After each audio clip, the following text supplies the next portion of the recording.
Hey, welcome to Dear Diaries Wife School. My name is Roserbie Theoc, and it is awesome to have you here today. I woke up this morning, and what came to my mind that the Lord wanted me to speak about is faith. And I know we've heard many things about faith. I find speaking to people, speaking to women, wives, and just friends of mine about what walking in faith looks like, and how fighting to hold on to your faith, what that entails. And so I've been having a lot of conversations with my friends, with wives that I mentor about faith.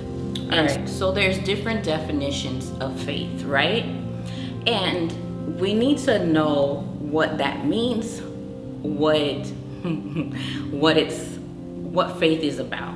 So Hebrews 11:1 says, "Now faith is confidence in what we hope for and assurance about what we do not see." Remember that scripture is because it's very important about what we're going to talk about. 2 Corinthians 5:7 says, "For we live by faith, not by sight," not by what we see. Remember that as well.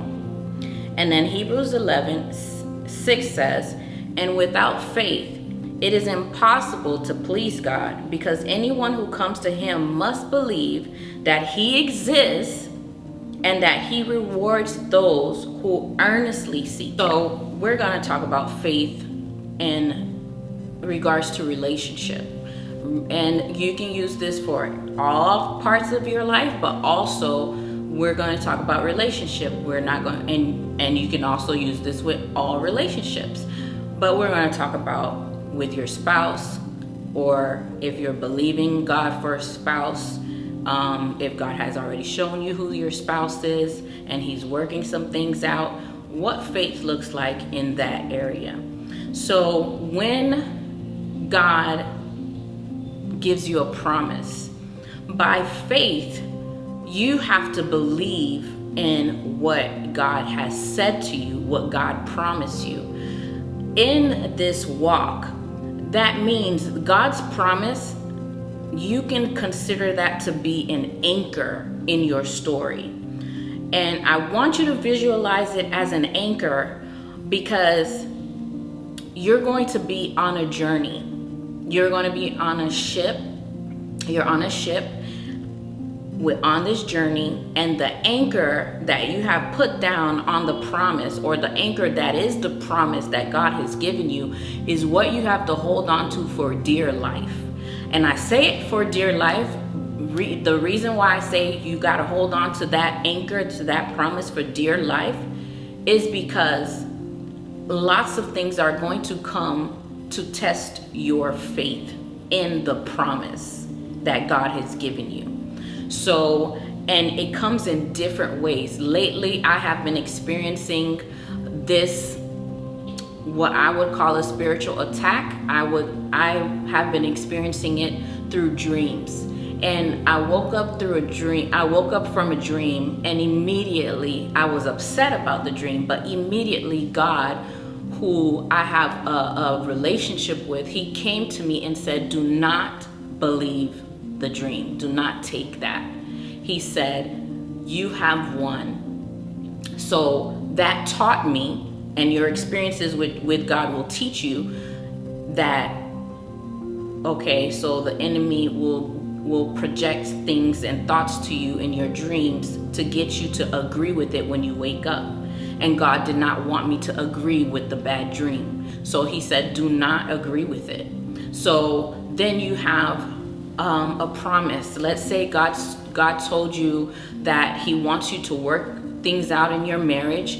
He says that he's going to give you the marriage that you deserve, that he's going to give you a beautiful marriage, a marriage where both you and your husband is whole, healed, and is going to be joyful, and is going to be purposeful. That's the promise. That's the anchor of what you got to hold on to. So the enemy will come and test you in that way. Sometimes God himself will test you to see if you believe what he says, because the word has to be tested. So it's done for your benefit when God does it. when the enemy does it, is because he wants to separate you from that promise. He doesn't want God's purpose in your marriage to be accomplished, because now you're destroying the works of his kingdom. And so he'll come to attack that promise.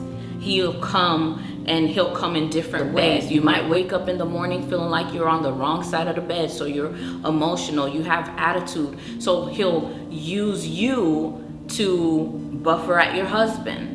Sometimes you're waiting for your husband to do stuff that you want him to do, or you know it's right for him to do, or you might be waiting for your husband's behavior in something that you don't like, that God promised you will change. Now you're looking at it. That's why I said, remember that scripture from 2 Corinthians, that we live by faith, not by sight.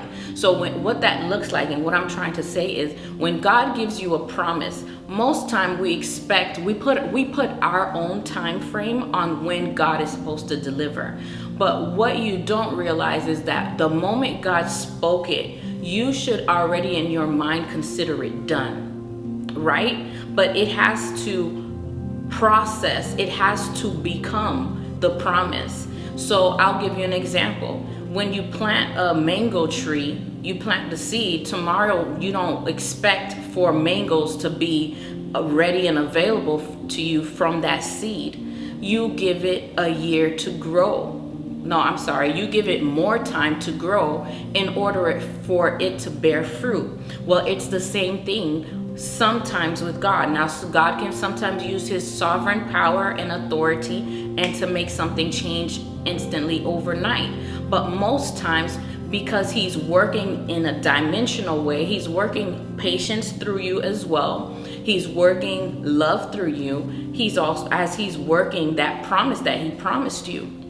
And so when you wake up in the morning and you see your husband doing the same thing that you literally prayed to God about yesterday, your first thing should not be, oh, God didn't hear my promise. Because what you have done is taken back the faith that you had when God gave you the promise, and you don't want to do that. So faith is having assurance and confidence in things you do not yet see, because you have not yet seen God deliver the promise, but God has done it in the spiritual realm. So that's why you need to consider it done. You need to consider it done and move through life, move through your engagement with your husband with that assurance.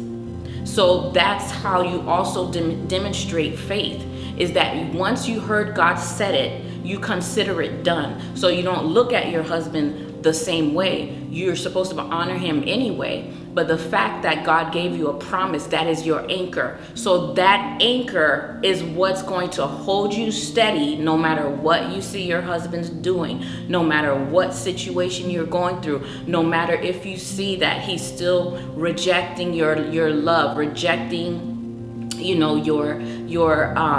your help, because he hasn't gotten to that place yet. God is working it out. And your faith is that space of incubation where what God is using to deliver it.